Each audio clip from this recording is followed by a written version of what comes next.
ఏం జరిగింది అసలు హాస్పిటల్? అసలు మా పెద్ద పాపకి ఒళ్ళు కాలింది సార్. హ్మ్. ఆ ఒళ్ళు కాలినప్పుడు ఏంటంటే ఎంత ఏజ్ అప్పుడు? LKG student. LKG student. LKG student. హ్మ్. చిన్న పాప అవును ఎల్కేజీ స్టూడెంట్. చిన్న పాపకి 2 ఇయర్స్ చిన్న హ్మ్. పాప. హ్మ్. పెద్ద పాప ఎల్కేజీ స్టూడెంట్. ఆమెకి ఒక 42% అంటే మొత్తం ఒక కోడి చర్మం కదా ఊడిపోయినట్టు ఊడిపోయింది. వేడి నీళ్ళు పడితే హ్మ్. ఒక కోడికి వితిన్ సెకండ్‌లో చర్మం ఎలా ఊడిపోతుందో అలా ఊడిపోయింది. మొత్తం ఊడిపోయి ఆ బేబీ ఇలా చూసుకోగానే అమ్మాయి కోమాలోకి వెళ్ళిపోయింది. పక్కనోళ్ళు ఏంటి చచ్చిపోయిందని చెప్తున్నారు. అబ్బా! అది ఇంట్లో హాట్ వాటర్ పెట్టాం. ఏమన్నా గీజర్ ఉంటది కదా! అవును. ఆ! ఈ 400 రూపీస్ గీజర్స్ ఉంటాయి. బకెట్‌లో పెడతాం. అవును. అవును. అది. అది పెట్టేసి మేము స్పాట్ డెడ్ అయ్యి ఉండాల్సింది. కానీ భగవంతుడి దయ ఏంటంటే స్పాట్ డెడ్ అవ్వల. హ్మ్. అది హీటర్ పెట్టేసి నేను స్విచ్ ఆన్ చేస్తున్నాను. మా సుబ్బు గారు బయటున్నారు. చిన్న పిల్లలు. ఒక పాప ఫీడింగ్ పాప. ఈ పాప అప్పుడే ఎల్‌కేజీకి వెళ్తాంది. వెళ్తూ ఉంది. ఈ అమ్మాయిని రోజు స్నానానికి బతిమిలాడితే గాని స్నానానికి రాదు ఈ పాప. హ్మ్. అలాంటిది ఆ రోజు నేను పిలవక తలకే బాత్రూమ్‌లోకెళ్ళింది. అది ముట్టుకోగానే షాక్ వచ్చింది. ఈమేం చేసింది ఆ షాక్ వచ్చిన వెంటనే కింద పడిపోయింది. ఓకే. ఆ కింద పడ్డంతోటి కాలు తన్నిందనమాట బకెట్‌ని. ఆ నీళ్ళొచ్చి మీద పడిపోయినాయి. ఇంకా ఎక్కువైందది. అది అది కానీ ఆ హీటర్ పక్కన పడిపోయింది. హ్మ్. ఈ వాటర్ వచ్చి మీద పడిపోయినాయి. వితిన్ సెకండ్‌లో నేను పోయి ఆపడం జరిగింది. పాపని ఎత్తుకుని వెళ్ళి ఈ హాట్ బాగా కాగిన నీళ్ళ వల్ల మొత్తం మొత్తం ఊడిపోయింది చర్మం. స్కిన్ అంతా ఊడిపోయింది. స్కిన్ ఊడిపోయింది. ఆ పాప ఇలా చూసుకునేసరికి నాకు షాక్ కాదు. ఎట్లా అరిచానంటే నేను మా వారు బయటున్నారు పరిగెత్తుకుంటూ వచ్చారు. మా మామగారు అందరూ ఉన్నారు. తీసుకొని ఆ పాపని నెల్లూరు టైం చూస్తే ఏమో 7:30, 8:30 ఆ టైంకి డాక్టర్ రవి గారు డ్రింక్ చేసున్నారు.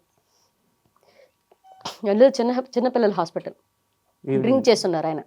పాప ఏమంటే ఆయన డ్రింక్ చేసి స్మెల్ వస్తుంది బాగా. మేమెళ్లి పాపని తీసుకెళ్ళి చూపించాం. చూపించిన తర్వాత ఆయనేమంటున్నారు, పాప చచ్చిపోయింది తీసుకెళ్ళండి అన్నాడు. పాపకు శ్వాస ఆడుతుంది. పాప బతికుంది మాకు తెలుస్తోంది. చేయి పట్టుకోనుంది నాది. కానీ మాట్లాడట్లా భయపడిపోయింది. కానీ అక్కడున్న మిగతా డాక్టర్స్ ఏం చెప్పారంటే వితిన్ సెకండ్స్‌లో మెడ్రాస్ తీసుకెళ్ళిపోండి. వితిన్ సెకండ్స్‌లో మెడ్రాస్ తీసుకెళ్ళి బతికే ఛాన్స్ ఉంది అని చెప్పంగానే అక్కడి నుంచి ఆయన చెయ్యాలనుకుంటున్నా గానీ తాగి ఉండడం వల్ల చేయలేకపోతున్నారు. అంటే అప్పటికి ఆయన ఓపీ చూస్తున్నారా? ఊపి చూస్తున్నారాయన. డ్యూటీలోనే ఉన్నారా? ఉన్నారు. ఆయన ఆయనకది ఎళ్ళిపోయే టైం అంట. ఆయన ఎళ్ళిపోయే టైంలో మేమెళ్ళాం. ఎమర్జెన్సీ. కానీ ఆయనేంటంటే పాప చనిపోయింది తెలుస్తుంది గదా! ఇట్లా అంటున్నారు. పక్కన వాళ్ళు మేనేజ్ చేస్తూ ఆయన తీసుకెళ్ళిపోయారు పక్కకి. హ్మ్. ఆయన తీసుకెళ్ళిపోయిన తర్వాత ఇంకొక డాక్టర్ వచ్చి మాట్లాడి, పాప బతికే ఛాన్సెస్ ఉంది. కానీ మీరు డబ్బులు పెట్టుకెళ్ళితే కంచికామకోటి హాస్పిటల్స్ ఉన్నాయి అవును. మెడ్రాస్‌లో. అక్కడికి తీసుకెళ్ళమని చెప్పారు. మా దగ్గర డబ్బులు లేవు. ఆ టైంలో అప్పుడే ఇల్లు కట్టున్నాము. పూర్తయిపోయింది.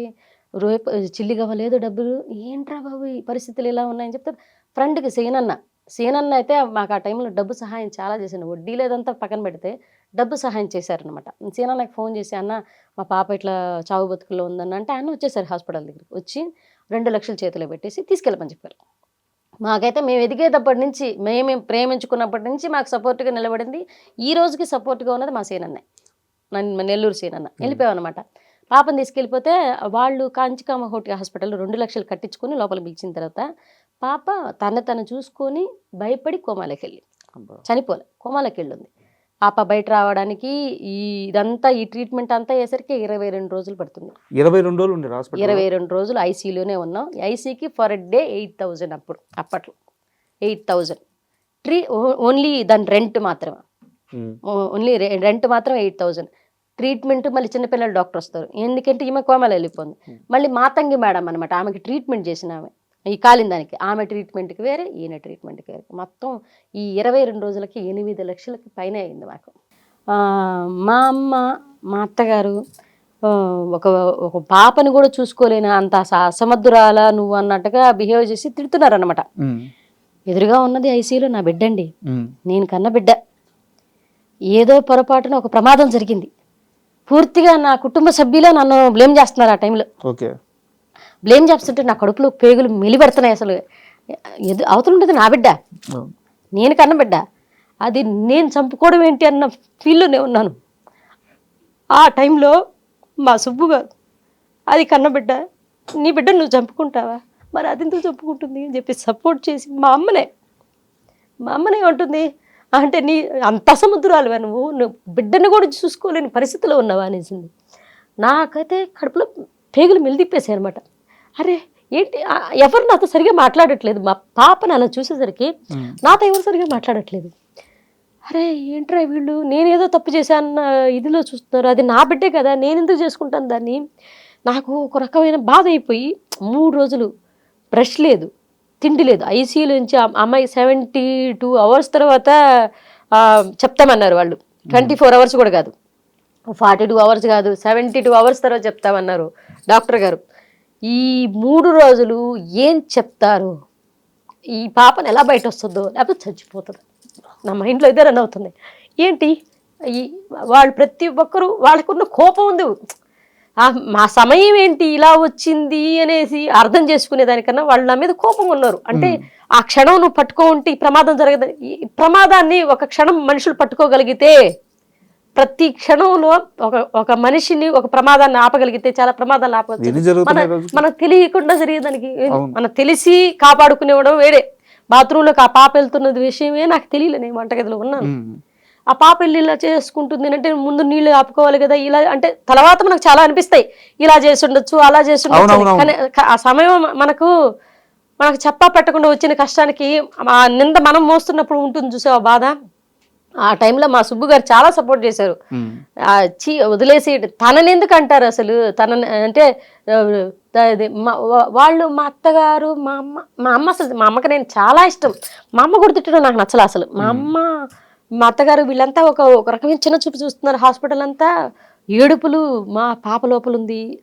నాకు ఆ అమ్మాయి 4 ఏళ్ల తర్వాత పుట్టింది. ఆ పెళ్ళి 4 ఏళ్ల తర్వాత పుట్టింది. ఏంట్రా వీళ్ళు ఇంత మాట్లాడేస్తున్నారు, పాప ఏమో లోపల ఉంది, చనిపోతున్న వైబే వినపడుతుంది. మొత్తం పేషెంట్లు అందరూ అదే చెప్తున్నారు. ఒకటే అనుకున్నా, నేను శివయ్యని చాలా నమ్ముతాను, నా ఇష్టదైవం. మా ఇంటి కులదైవం వచ్చి సుబ్రహ్మణ్యేశ్వర స్వామి, మా అత్తగారు వాళ్ళు కొలిచేది, మా అమ్మ వాళ్ళు వెంకటేశ్వర స్వామి. నాకు శివయ్య అంటే పిచ్చి ఇష్టదైవం. నేను ఒకటే అనుకున్నా, శివయ్య తీసుకెళ్తే ఇద్దరిని తీసుకెళ్ళిపో. ఆ పిల్ల చచ్చిపోయిందంటే వెంటనే నేను ఆత్మహత్య చేసుకొని చచ్చిపోతాను. ఎందుకంటే ఒక ఫెయిల్యూర్ తల్లిగా బతకడం నా వల్ల కాదు. ఎందుకంటే నా బిడ్డని చంపుకున్నానన్న నింద నేను పోయలేను జీవితాంతం. దానికన్నా చచ్చిపోవడం మేలు అని అనిపించింది నాకు ఆ టైంలో. అంటే ఎక్కడైనా ఫెయిల్ అవ్వచ్చండి, ఒక తల్లిగా మాత్రం ఫెయిల్ అయితే అది లైఫ్కి ఒక జీరో అనిపిస్తుంది అనమాట. వాల్యూ లేని లైఫ్ అనిపిస్తుంది. అరే ఇంత చిన్న బిడ్డని కాపాడుకోలేకపోయా ఈ క్వశ్చన్ మార్క్ వస్తుంటే నాకు ఒక బాధ, లోపలంతా ఏడుస్తున్నాను. నేను 3 రోజులు సుబ్బుని పట్టుకుని ఏడిచాను నేను. లేదు, నాకు ఎదురుగా శివాలయం ఉంది, హాస్పిటల్ ఎదురుగా శివాలయం ఉంది. తల్లి ఎదురుగా బిడ్డ చచ్చిపోతుందన్న వేదన నేను పడ్డాను చూడు. అబ్బా, చిన్న పాప, అదే నేను కన్న బిడ్డ నా కళ్ళ ముందు చావు బతుకుల్లో ఉందనేది తీసుకోలేకపోయాను. ఆ తర్వాత వాళ్ళు దానికి నన్ను బ్లేమ్ చేస్తుంటే ఇంకా తీసుకోలేకపోయాను అనమాట. సుబ్బు చాలా సపోర్ట్ చేశాడు. సుబ్బు మనస్తత్వం ఎలా అంటే కొన్ని విషయాలు తను చూసి నేను చాలా నేర్చుకున్నాను. తను ఆడపిల్ల పుడితే అదేంటారు హాస్పిటల్ మొత్తం స్వీట్స్ పంచాడు. తను పాప పుట్టిందని అందరూ పాప అని చెప్పగానే తిన ఫస్ట్ పాపకి సెకండ్ పాప కూడా అలాగే చేశారు. డాక్టర్ విజయలక్ష్మి హాస్పిటల్లో స్వీట్స్ పంచాడు అనమాట. తను చాలా పాజిటివ్గా ఉంటాడు మైండ్ సెట్. తను నాకు చెప్పింది ఏంటి, నాన్న పాప విషయంలో నీ తప్పు లేదు, భగవంతుడు ఏదో మనకు తెలియకుండా చాలా పెద్ద బాధ ఇచ్చాడు, దాన్ని బయట ఎట్ట రావాలని మనం ఆలోచించుకోవాలి. కానీ ఈ టైంలో నువ్వు పిరికిదానిలా ప్రవర్తించడం ఏంటి, పిరికిదానిలా మాట్లాడడం ఏంటి, వదిలే అని చెప్పేసి నాకు చెప్తున్నా. కానీ వీళ్ళు పక్కన చేరి ఇవన్నీ అంటుంటే నేను తీసుకోలేకపోతున్నాను. నా మొహాన్ని అనేస్తున్నారు అనమాట. ఆ పాప లోపల ఉన్నదాన్ని వాళ్ళ ప్రేమ, అది వాళ్ళ కోపం. బట్ అది హద్దు దాటి తన అనకూడదు అనేది దానికి సెన్స్ రాట్లా, తల్లిగా తీసుకోలేకపోతున్నారు. నేను తప్పు చేయకపోయినా నింద భరిస్తున్నానే అన్న బాధ. ఈ బిడ్డ బయటికి రావాలి, ఈ బిడ్డ బయటకు రాకపోతే నేను గట్టిగా నిర్ణయం తీసుకున్నమాట. ఈ పిల్ల కానీ పాప కానీ ఏదన్నా అయిపోతే ఇద్దరు శవం చూస్తారు. వీళ్ళు మెంటల్గా ఫిక్స్ అయిపోయాను. పాప కానీ చనిపోయింది ఏదన్నా అయిందంటే నేను ఉండను, నేను మెంటల్గా ఫిక్స్ అయిపోయాను, నేను ఉండను. ట్రీట్మెంట్ తర్వాత ఎలా బయటపడ్డారు? 22 రోజులు ఈ 7 రోజులు మాత్రం పాపకి కోలుకుందండి. 7 రోజులు కోమాల నుంచి బయటకు వచ్చింది. పిల్లల డాక్టర్ని తీసుకొచ్చారు. ఆ పిల్లల డాక్టర్ ఫర్ డే ఆయనకి ఎంతో 50,000 ఎంతో అవుతుందన్నారు. ఆయన 3 days ఏమో ట్రీట్మెంట్ చేశారు. అంటే నడవడం కూడా మర్చిపోయే రేజ్కి వెళ్ళిపోయిందంట అమ్మాయికి. అమ్మాయి ఒకసారిగా అమ్మాయిని నడిపించి తీసుకెళ్ళి మాట్లాడించి ఒక ఐసీ రూమ్ని కూడా ఒక చిన్న పిల్లల గదిలాగా మార్చేశారు. ఎక్కడ పడితే అక్కడ బెలూన్స్ కట్టి మాట్లాడిస్తూ నన్ను 24 ఆయన ట్రీట్మెంట్ చేసేటప్పుడు మాత్రం చిన్నపిల్లల డాక్టర్ నన్ను బయట ఉంచేవాళ్ళు ఒక అరగంట. ఆయన బేబీతో మాట్లాడుతూ ఉండేవాళ్ళు, స్పర్శిస్తూ ఉండేవాళ్ళు, చెప్తూ ఉండేవాళ్ళు. ఆ తర్వాత మళ్ళీ ఆయన బయట వెళ్ళిన తర్వాత నన్ను పిలిచి అమ్మ నువ్వు ఏం మాట్లాడకుండా ఇన్ని మాట్లాడు 5వ రోజు కళ్ళు తెరిచి మమ్మీ డాడీ ఇలా అందరిని గుర్తుపెట్టి నానమ్మ అందరిని మాట్లాడమన్నారనమాట. ఆయన ఫర్ డే 50,000 దాకా తీసుకున్నారు. కానీ బాగా చేశారు డాక్టర్. ఒక 1 అవరే వచ్చిపోతారు ఆయన. ఆయన వెళ్ళి ఆయన తర్వాత మా తంగి మేడం అనేసి ఆవిడ కాలిన దానికి ట్రీట్మెంట్ చేశారనమాట.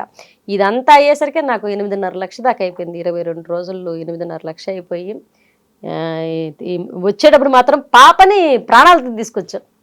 చచ్చిపోయిందని నెల్లూరులో చెప్పిన డాక్టర్లు అక్కడికి వెళ్ళి వాళ్ళు పిచ్చిదైపోతుందని కోమాలోకి వెళ్ళిపోయిందని, కోమాల నుంచి బయటకు వచ్చేటప్పుడు పిచ్చిదైపోయి వస్తుందని డాక్టర్లు చెప్పడం అట్లా ఇదంతా చెప్పారు. ఆ పాప ఈ రోజు చాలా బాగా చదువుకుంటోంది. చాలా స్కిన్ అంటే చిన్నపిల్లలకి ఎక్కడైతే త్వరగా బర్న్ అవుతుందో చిన్నపిల్లల స్కిన్, మనకైనా సరే బర్న్ అయితే ఒక వయసు వచ్చేంత వరకు మచ్చలు ఉండవంటండి, మచ్చలు పోతాయి, ఆ స్కిన్ గ్రోత్ అవుతూ ఉంటుంది. ఆ వయసులో తొందరగా గ్రోత్ అవుతుందంట, అది త్వరగా వచ్చే వయసు కాబట్టి ఏం పర్లేదని చెప్పారు నాకు. ఇప్పుడు వాళ్ళు ట్రీట్మెంట్ చేశారు, ఒక 3 సంవత్సరాలు మెడిసిన్స్ ఇస్తూ వచ్చేవాళ్ళు. ఒకరోజు అంటే ఇది ఎప్పుడో నాకు తెలియదు, మీరు బాగా ఏడుస్తున్నారంట, పాపకి అయిపోయింది, 20 లక్షలు ఎంతో ఓవరాల్ గా అప్పు తేలిందంట ఇంటి మీద గానీ ఇన్సిడెంట్ మీద గానీ ఆఫ్టర్ కరోనా. సుబ్బు గారు ఒక మాట అన్నారంట, నాకు మీ ఇద్దరు ముఖ్యము, చెప్తుంటే నాకు కూడా ఎమోషన్ వస్తుంది.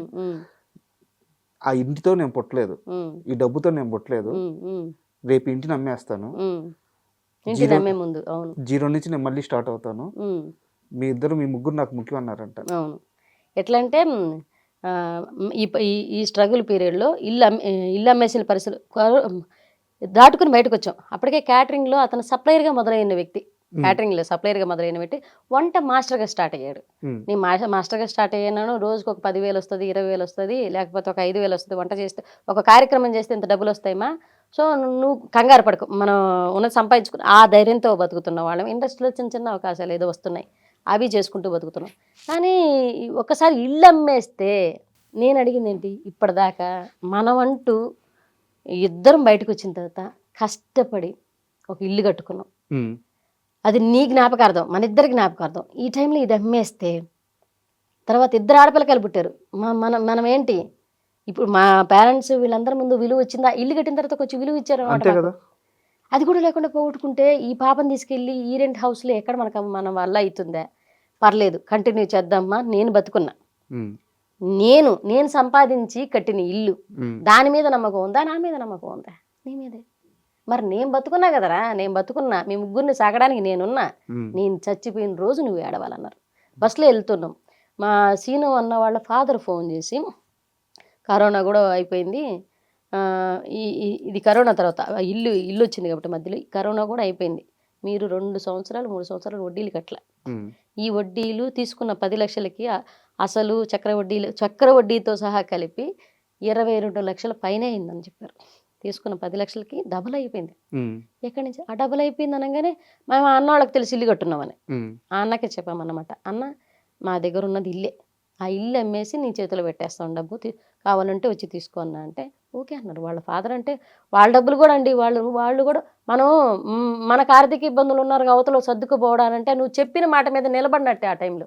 అంతే కదా, వాళ్ళ డబ్బులు ఎంత స్నేహమైనా అండి. నేను ఆ సమయంలో బాధపడ్డాను, కానీ మా సుబ్బు గారు ఒక మాట అన్నారు, నీ స్నేహితుడే కదా, అసలు తీసుకోవచ్చు కదా, వడ్డీ మానేయచ్చు కదా. నేను ఒక మాట అన్నాను, అబద్ధం ఎందుకు చెప్పాలి, నేను ఆ మాట అంటే మా ఆయన ఏమన్నారు, కానీ నీకు అది ఆపద వచ్చిన రోజు నీ తల్లి కానీ నా తల్లిదండ్రులు కానీ ఎవరు రూపాయి చేతులు పెట్టలే, ఎవరు బయట నుంచి తీసుకొచ్చి ఇవ్వాల. వాళ్ళకి సర్కిల్ ఉంటుంది, వాళ్ళు బట్టే వాళ్ళకి లేని సర్కిల్, నీకు లేని సర్కిల్, మీ అమ్మకి లేని సర్కిల్, నాకు ఒక సర్కిల్ ఏర్పడి నా ఫ్రెండ్ నేను ఏదో ఇస్తానని, పై డబ్బులు ఇస్తానో చిల్లర డబ్బులు ఇస్తానో ఆశపడి వాడు 2 లక్షలు తీసుకొచ్చి ఇచ్చాడు, అది దాకా మళ్ళీ ఇంకా చేతిలో పెట్టాడు. చేతిలో డబ్బులు పెట్టాడు కదా. మరి నా మీద నమ్మకం, నేను ఏదో ఇస్తానని ఆశ వాళ్ళు ఉంది కదా, ఆ ఆశని బతికించాల్సిన అవసరం నాకు చాలా ఉంది. నా ఫ్రెండ్ నన్ను ఈ మాట తప్పలేదని నేను నిరూపించుకోవాలి, నేను కట్టుకుంటా అన్నారు. ఆ ఇల్లు అమ్మేసి ఆ డబ్బులు కట్టేశారు. అది కూడా అది ఎంత 17 లక్షలకి ఏమో పోయింది, అంతకు మించిపోలే. ఆడేమో 22 లక్షలు లేలుంది. ఎవరి మాట వినకుండా పెళ్లి చేసుకున్నారు. అంటే చాలా మందికి నెల్లూరు లాంటి ఒక టౌన్ నుంచి, ఒక జిల్లా నుంచి వస్తున్నప్పుడు ఈ ఇండస్ట్రీ మొహానికి రంగేసుకోవడం, దీన్ని కూడా చిన్నగా మాట్లాడతారు. చాలా వీటన్నిటికి తోడు కష్టపడి కట్టుకున్న ఇల్లు అమ్మేసుకున్నారు. చుట్టూ ఉన్న వాళ్ళు ఈ పిల్లకి కరెక్ట్గా కుదిరింది, కావాల్సినట్టు జరిగింది, ఇలా అవ్వాల్సిందే అని శాపనార్థాలు పెట్టిన వాళ్ళు, కుళ్ళుకున్న వాళ్ళు లేరా? తిట్టారు కూడా. తిట్టారు. ఎప్పుడు అంటే మా అమ్మాయినంది, నేను చెప్పిన మాట ఈ రోజుల్లో నీకు ఇష్టం లేకుండా నాకు ఇష్టం లేకుండా పెళ్లి చేసుకున్నాం. ఆ తర్వాత ఆమెకేంటి ఆమెకి ఎదిగే కొద్దీ ఈ స్ట్రగుల్స్ అన్నీ అవతల వాళ్ళకి మన పేరెంట్స్కి ఎప్పుడు ఈ స్ట్రగుల్స్ మనకేంటి పడేవాడికి ఏంటంటే ఈ బాధలని తెలుసు, చూసేవాడికి ఇవి ఫెయిల్యూర్స్ అని తెలుసు. పడేవాడికి ఇవి బాధలు, చూసేవాడికి మాత్రం ఇవి ఫెయిల్యూర్స్.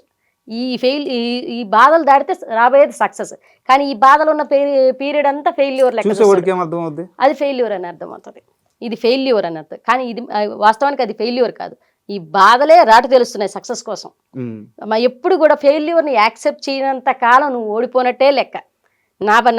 నాదేంటి నెక్స్ట్ ఏంటి నెక్స్ట్ ఏంటి నెక్స్ట్ ఏంటి, అవును ఇందులో పోయింది, నెక్స్ట్ ఇంకో పని చేసుకుంటాము, ఇంకో 10 రూపాయలు వస్తుంది అంటే ఇప్పుడు వాళ్ళకి నచ్చిన వ్యక్తిని చేసుకున్నంత మాత్రాన నేను సక్సెస్ అయిపోయినట్టేనా? అతనికి బాధలు రావా? రేపు ఇదే బిడ్డ అక్కడ బుట్టి కాలిపోయి ఉండదా? మా ఇద్దరి మధ్య గొడవలు రావా? ఒక పర్సనే చేంజ్ అయ్యారు, అతని ఆర్థిక పరిస్థితులు బాగుంటాయి, రేపు అతనికి యాక్సిడెంట్ జరగదా, నాకు యాక్సిడెంట్, బాధలు చెప్పేమన్నా వస్తాయా అండి? లేకపోతే నాకు డబ్బున్నోడికి రాను అని ఏమైనా రాసిపెట్టి ఎవరి చేతిలో ఉంటాయి?